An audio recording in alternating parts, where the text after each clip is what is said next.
Alistair, are you all right? Oh, they left him here to rot. We need to do something.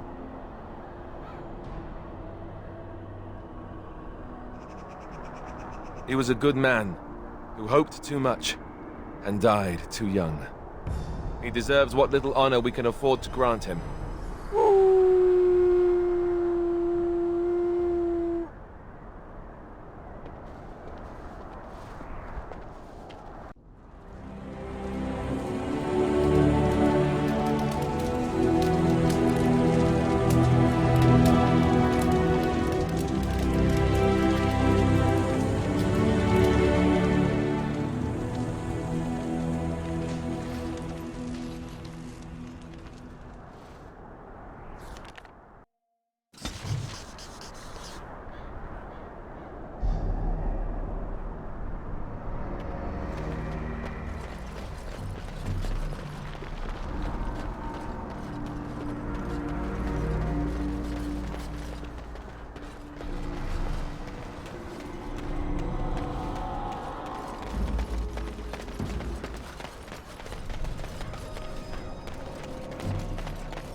It shall be done.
It has begun.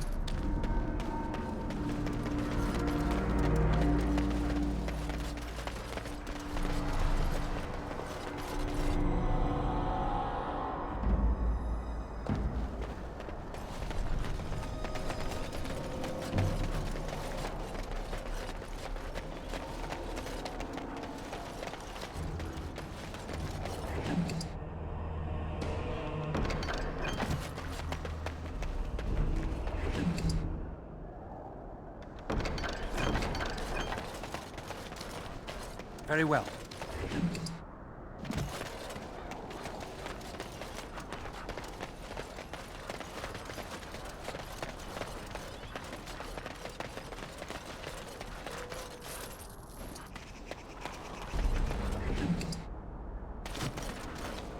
Irving told me about how you became a Grey Warden, and that unpleasant incident that occurred prior to your departure from the Circle.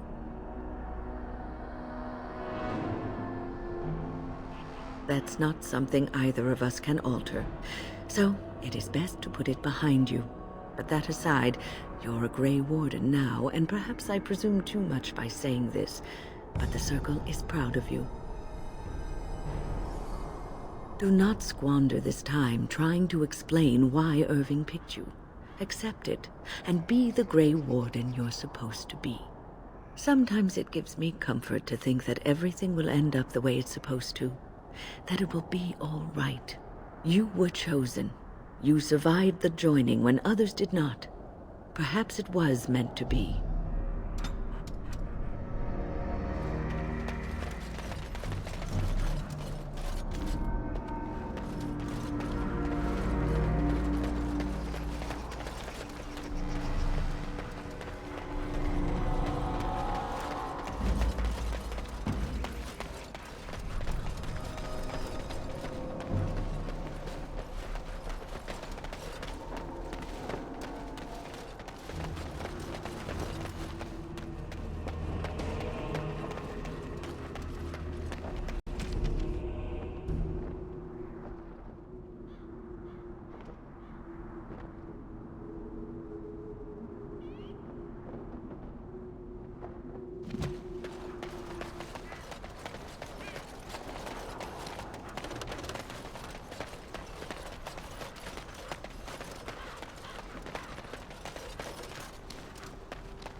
shall be done.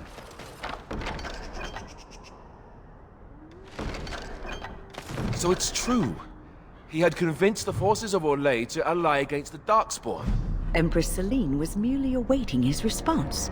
A response that never came, and now never will, thanks to Loghain's treachery. Never is a long time, Alistair. Give it time, and let cooler heads prevail. There will be peace between us yet. Well, I hope you live to see it, Wynne. And I hope the darkspawn don't.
I must ask, what does being a Grey Warden mean to you?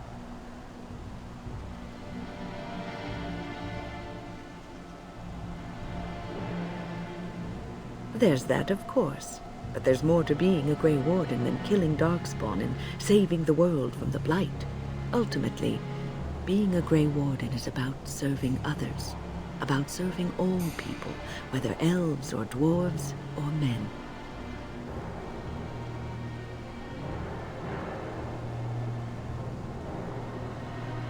As a Grey Warden, you are a guardian of men, and you guard them because their continued existence is more important than you are. Thus it is you who serves, not they. A good king, a true king who cares for his land, uses his power to rule firmly but fairly. He serves his people first and foremost. The king who does not do this, who believes that he is entitled to his power, who abuses it and uses it for his own means, is a tyrant.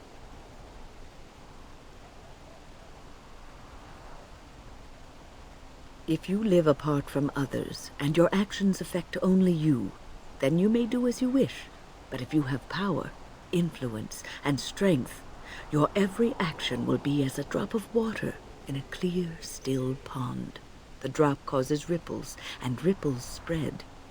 Think of how far they will go, how wide they will become, how will they affect the pond. But I've lectured enough for today. I should stop before I wear out my welcome.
My Velena returned. She told me of your daring rescue. I can't begin to tell you how grateful I am. Take this. A reward for your deed. It's dwarven made and should serve you well.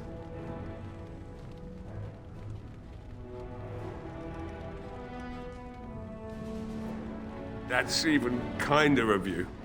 Thank you again. I'm forever in your debt. You know, maybe this isn't the best time to be thinking about this, but I've something to ask you. Chances are we'll be heading to Denerim soon. And when we're there, I wonder if we might be able to look someone up.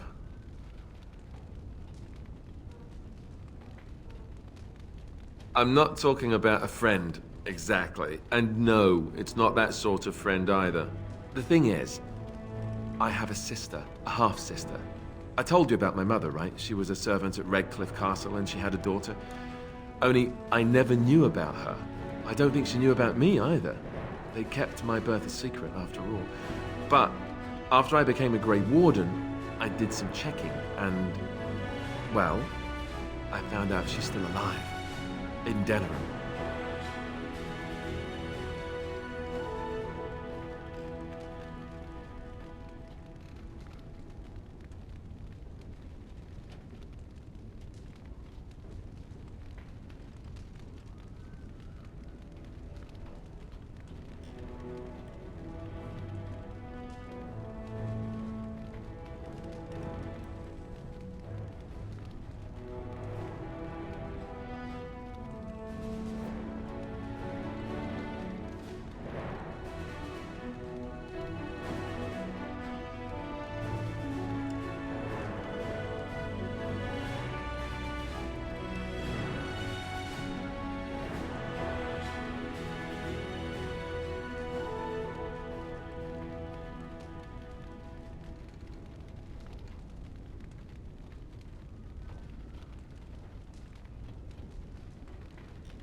She's the only real family I have left. The only family not also mixed up in the whole royal thing. I've just been thinking that maybe it's time I went to see her. With the blight coming and everything, I don't know if I'll ever get another chance to see her. Maybe I can help her. Warn her about the danger, I don't know.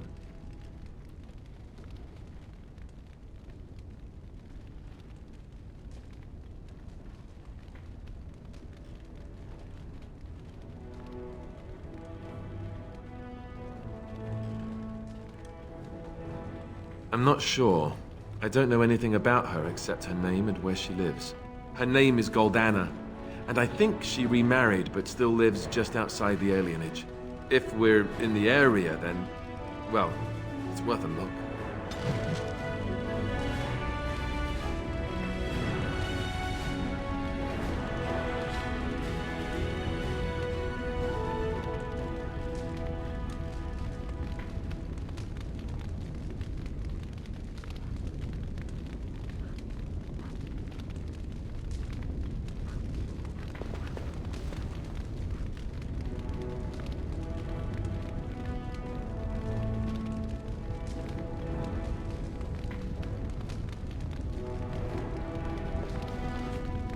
Thank you, kind sir.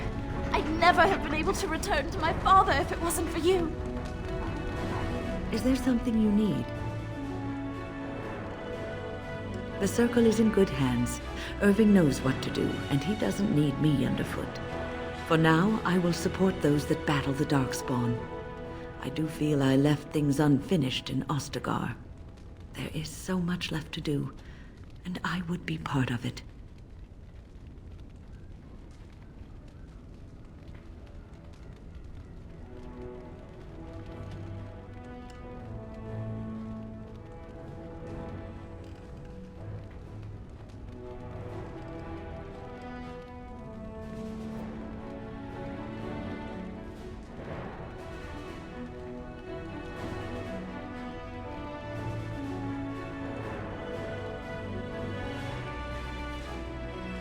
The Grey Wardens, all 2 of you, need all the help you can get. I will see this through to the bitter end, and after that, if I am still left standing, then I will return to the Circle.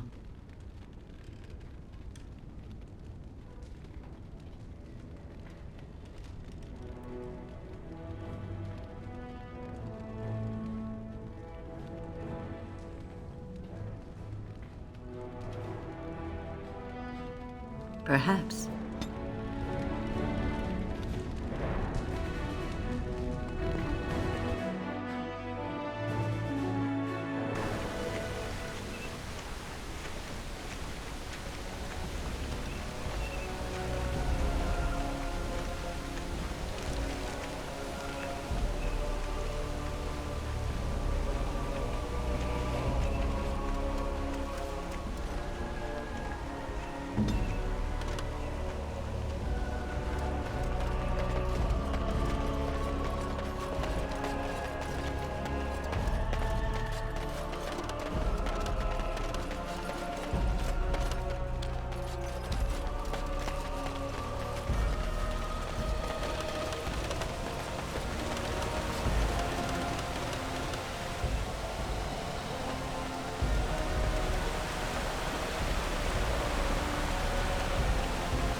You are a true warrior and worthy of respect.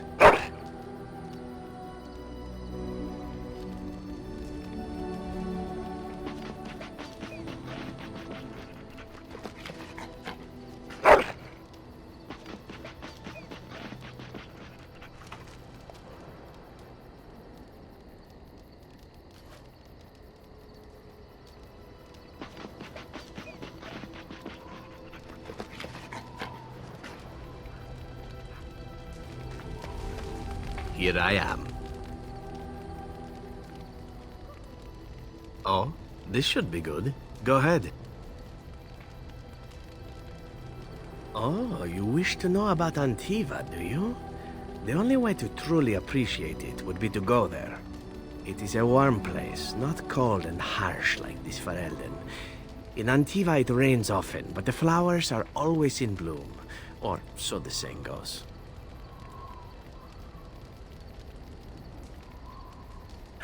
It's not really a matter of wanting to go back. I cannot go. At least not yet. I hail from the glorious Antiva city, home to the royal palace. It is a glittering gem amidst the sand, my Antiva city. Do you come from someplace comparable?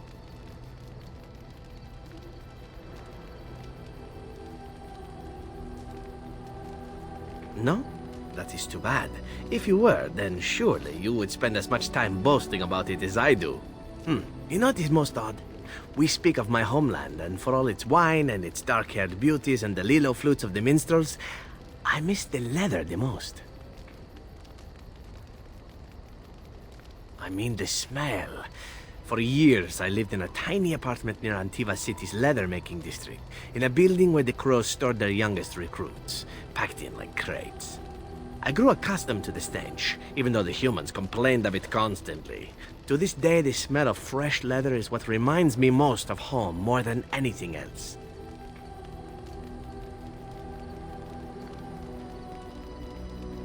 Oh, not so long, I know. It is my first time away from Antiva, however, and the thought of never returning makes me think of it constantly. Before I left, I was tempted to spend what little coin I possessed on leather boots I spotted in a store window. Finest Antivan leather. Perfect craftsmanship. But I was a fool to leave them. I thought, Zevran, you can buy them when you return as a reward for a job well done. More the fool I, no?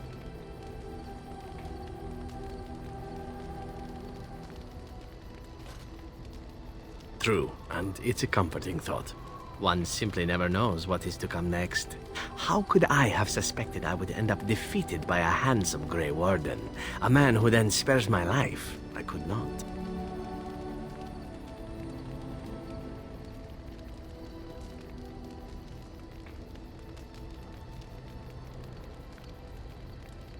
Perhaps that was a poor choice of words. True, though it is.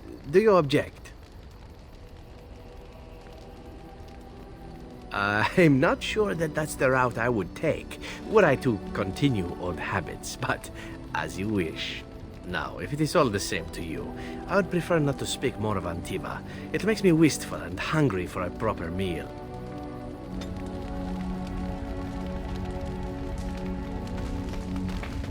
Yes?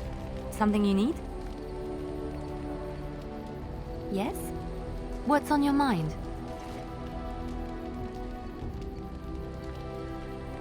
Of course I do.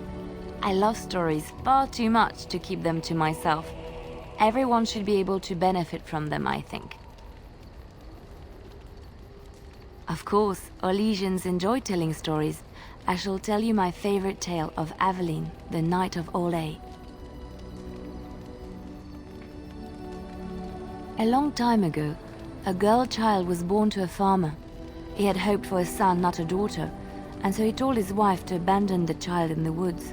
Before the cold could claim her, the baby was found by a tribe of Dalish elves who took pity on the poor mewling thing and raised her as their own. Aveline, for that is what they called her, grew strong and quick and clever under the guidance of the elves. She learned to wield the sword as well as any man, could kill a deer with an arrow at 100 paces, and was as graceful on the back of a horse as she was on foot.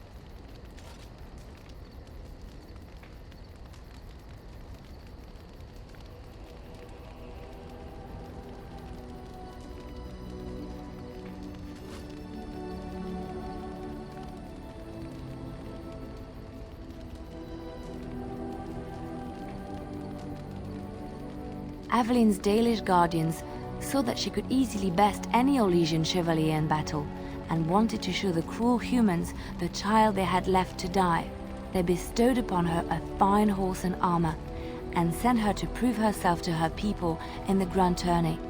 Now in those days, no woman was allowed to take up arms, let alone compete in the grand tourney, but Aveline kept her helmet on and was not discovered.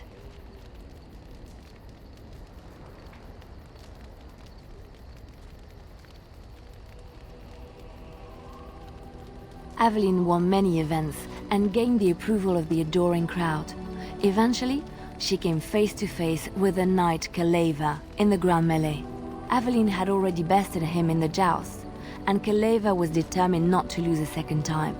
Out of desperation to regain his honor, Kaleva tripped Aveline and tossed her to the ground, ripping off her helmet as he did so. Silence fell upon the arena as Aveline was revealed. Kaleva declared the previous competitions invalid. A woman had taken part, and this was not allowed. But the crowd cheered for Aveline. Kaleva was furious, for he had lost to a woman and was now being shamed. Blinded by his rage, he forced Aveline to her knees. "Know your place, woman," cried he, and slit her throat. The son of the king, Prince Freyan, was present. He recognized Aveline's skill and bravery and began to see the injustice done to the women in his land. When he was made king, he rewrote the laws of Olay so that women could also become chevalier. He honored Aveline and knighted her after her death. And to this day, any female who is knighted reveres Aveline the Brave, for she is the patron of all women chevalier.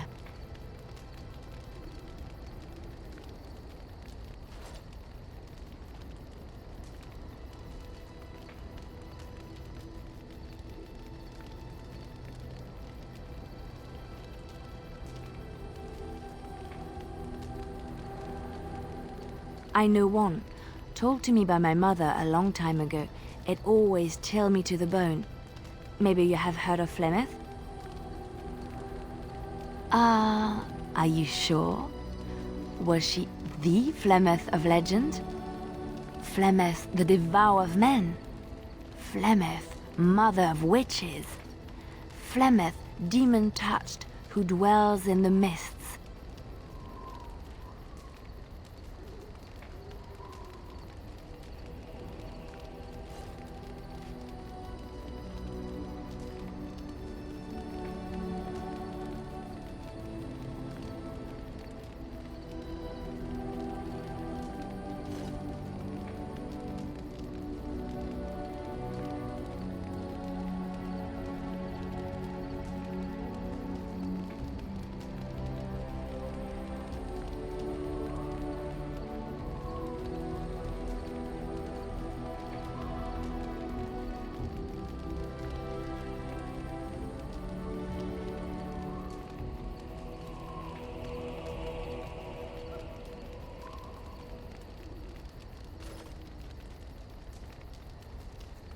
Ferelden mothers scare their daughters with talk of Flemeth.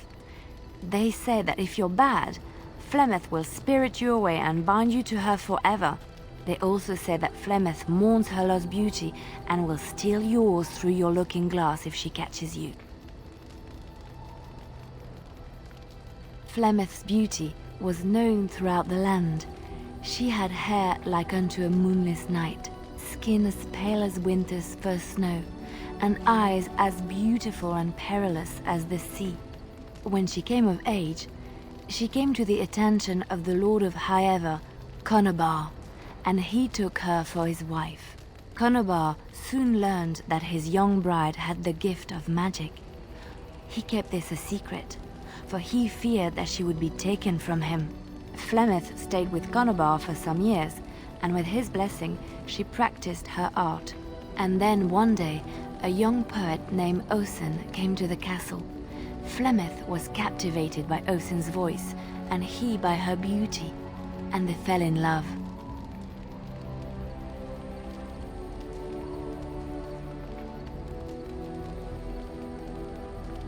Flemeth longed to be with her true love, and she and Osen fled from Conobar's lands, seeking refuge in the Kokari wilds with the chasing tribes.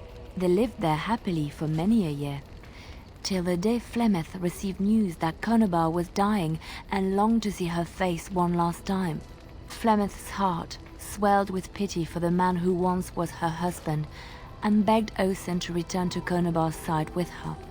But when Flemeth and Osen entered Highever, they were captured by Conobar's men, and Osen was slain in front of Flemeth's eyes. Flemeth was imprisoned in the highest tower of the castle, there to await Conobar's judgment on her. Distraught at the loss of her love, Flemeth plotted revenge against her husband. She summoned a fey demon, intending for it to wreak vengeance on Conobar. But a spell went awry. The demon possessed Flemeth. Turning her into an abomination, the halls of the castle ran red with blood as Flemeth slaughtered Conobar and all his men. The last of Flemeth's humanity melted away, and at dawn, she stole back to the wilds to plot and scheme for 100 years. They say she took to her side many chastened men, and with their help begat her daughter witches, who even now prowl the dark places of the Kokari wilds.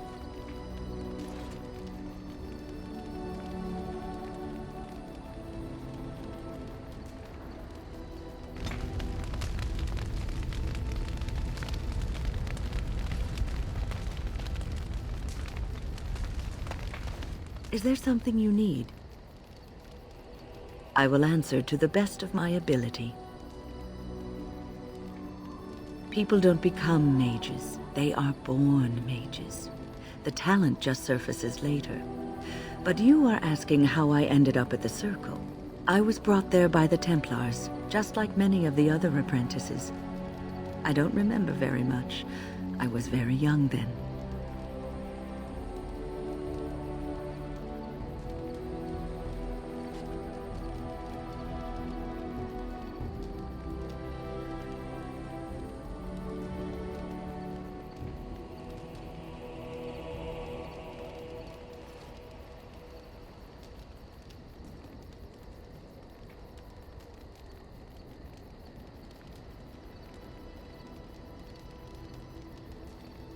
I didn't have a family.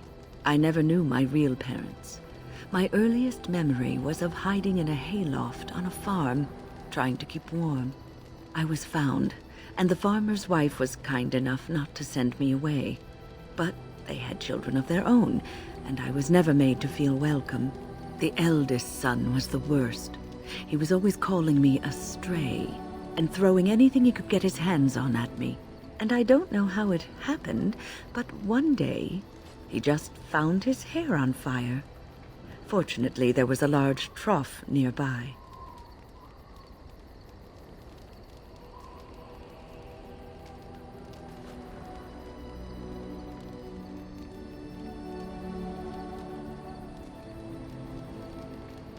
I had singed his hair and eyebrows, but injured little other than his pride. Who knows what they would have done to me had he been more seriously hurt.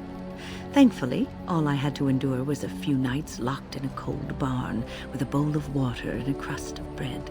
The Templars arrived several mornings later.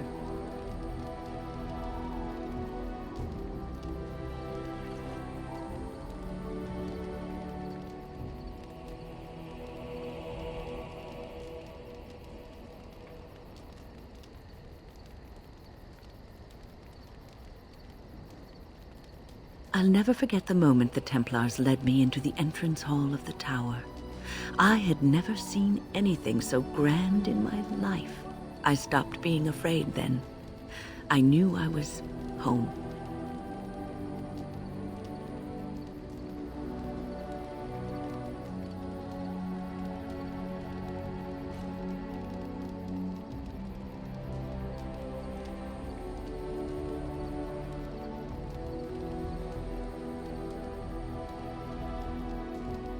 We were the lucky ones. I learned very quickly that for every apprentice in the tower, there was probably one who never even lived to see the Templars come. No child, not even a mage child, is a match for an angry mob trying to place blame for a failed crop, a hard winter, a baby born dead.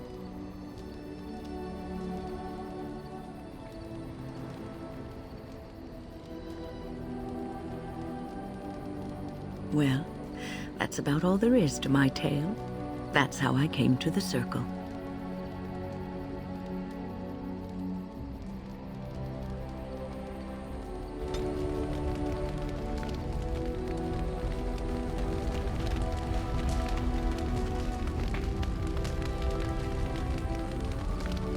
Something on your mind? Something on your mind?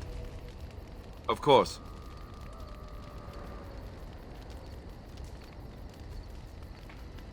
Such as they are. That's a good question. There's plenty in Orlais, but who knows where they might be found. And the nearest Orlesian city is weeks away. If we go north and cross the sea, there's bound to be some in the Free Marches. Again, however, I just don't know where. I don't know anything about Grey Wardens in other lands.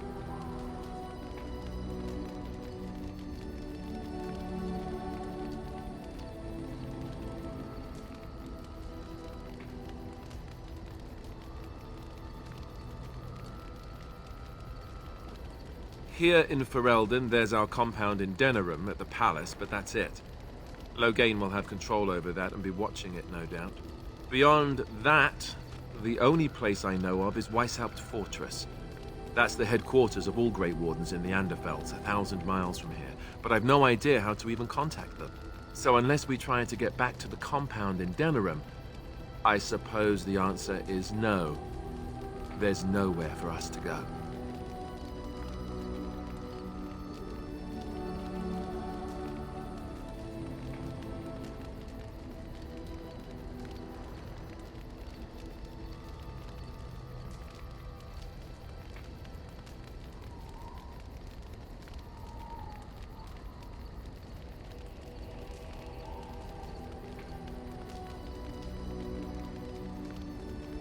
I imagine that eventually the Grey Wardens outside of Ferelden will wonder what's happened.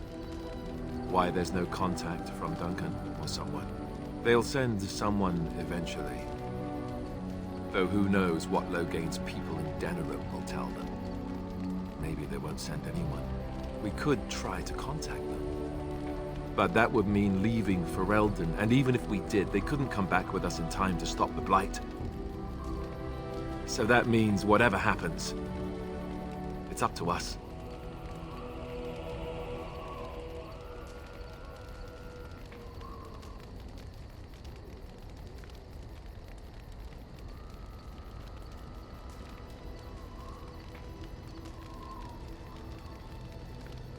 I mean, eventually we would have to use the joining to make more Grey Wardens, right? But I don't know how to do the joining. Or what's involved. I know it involves lyrium and some other magic and that it's really difficult to prepare, but that's it.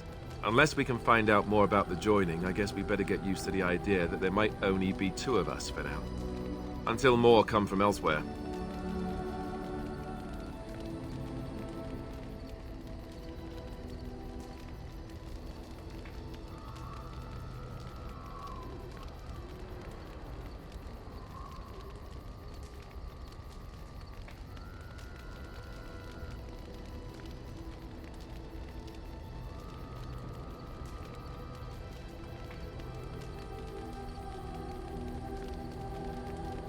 Just left? You mean just left Ferelden? I don't know. If there's an archdemon, however, we're supposed to be the only ones who can defeat it. And that means the blight would grow unchecked. Eventually, other Grey Wardens in Orlais and other lands would hear about it, and they would come to fight it, but they wouldn't come in time to save Ferelden. There's no way. I'm not going anywhere. About the Grey Wardens, anyhow. Fair enough. Something on your mind?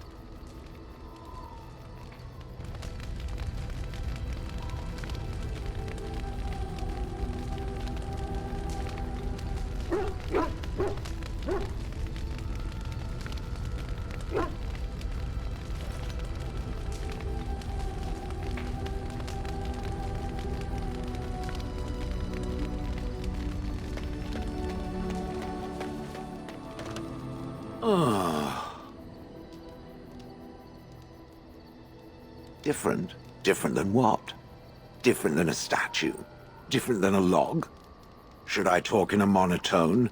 Yes, Master, I exist to serve the Master. I shall kill for the Master and only for the Master. Perhaps it expected me to have a booming voice. Recite limericks. I can recite limericks, if it likes.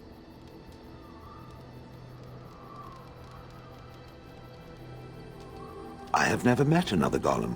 I have no idea what one might be like, or why I wouldn't be like them. Why? Has it met other golems?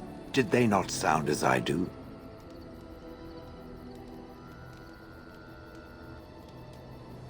Did I say it was bad? Huh.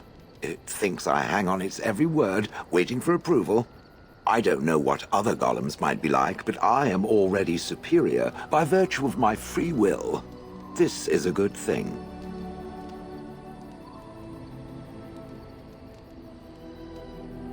Imagine the benefits.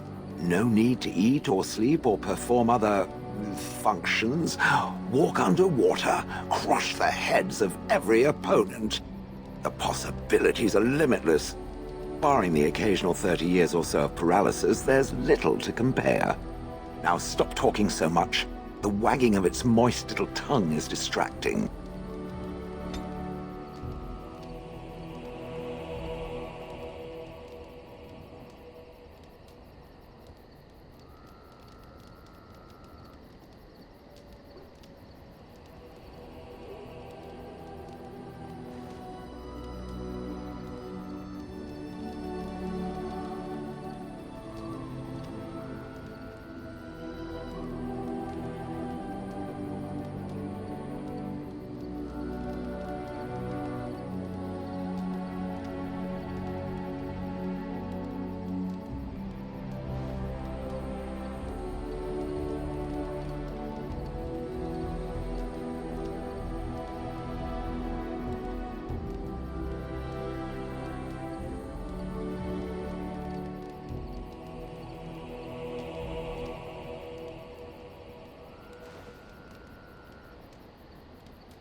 What do you wish of me?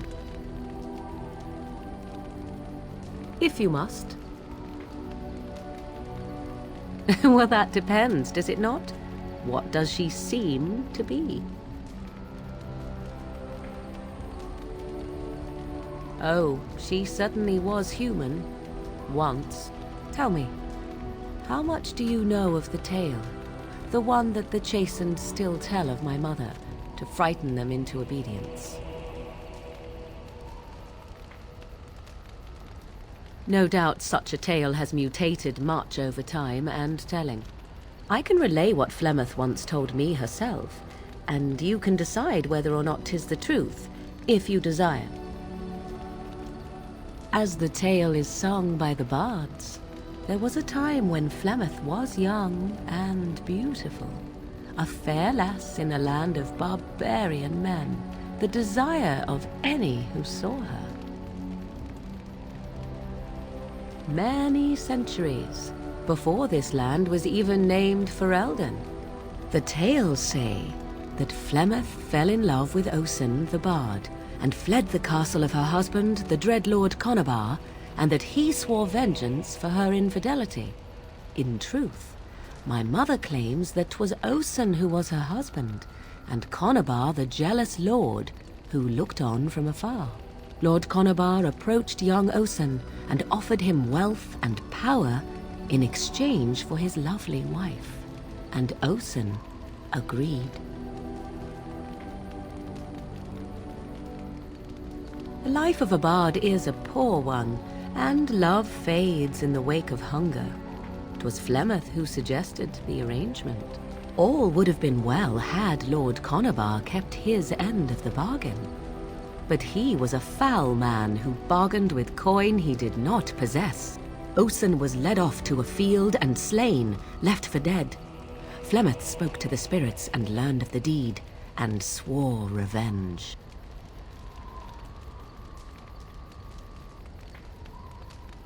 That was not the point. Conobar had no honor, so she would not have him. Flemeth begged the spirits to aid her, and 'twas they who slew Conobar. The demon the legend tells of came later. Lord Conobar's allies chased Flemeth, you see. Chased her to the wilds, and there she hid. There she found the demon, and he made her strong. The legends all speak of the great hero Cormac, he who defeated Flemeth and her great army when she invaded the lowlands centuries later. All lies. The truth of the matter is that there was never an invasion. As Flemeth tells it, the Chastened never raised an army under her banner, and she never fought with any warrior named Cormac. Cormac led a brutal civil war against his own people, and later claimed it was to vanquish evil that had taken root amongst the lords. Thus, he was hailed a hero. Flemeth was only attached to the legend much later. Perhaps 'twas due to the great war with the Chastened that eventually came, but Mother claims not to know how it began.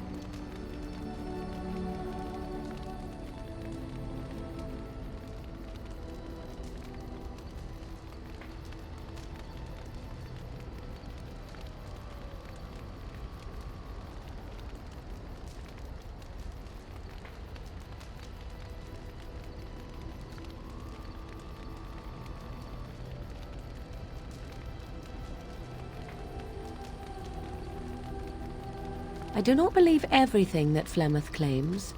Oft it seems her bitterness has colored her memories.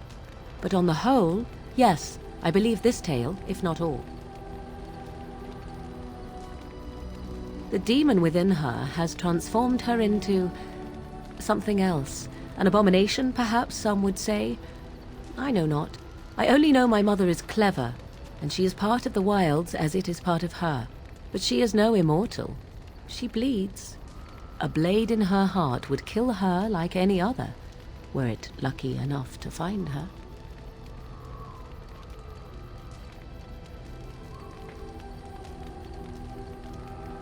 You ask if I have sisters. I have asked of this myself. The stories tell of many witches of the wilds after all, not just the one. And these tales existed long before I did. Flemeth refuses to speak of other daughters, if they existed. So, should I believe I am her first? I doubt that too.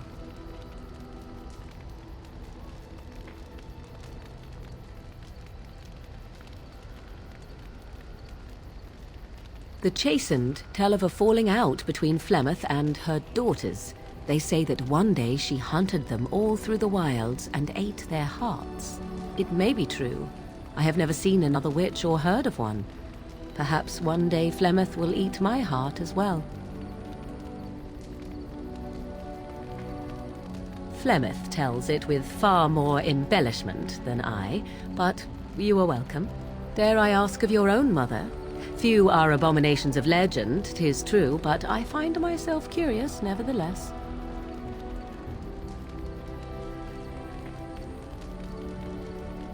I see. I find myself a little envious, to tell the truth. But it matters not. Let us move on.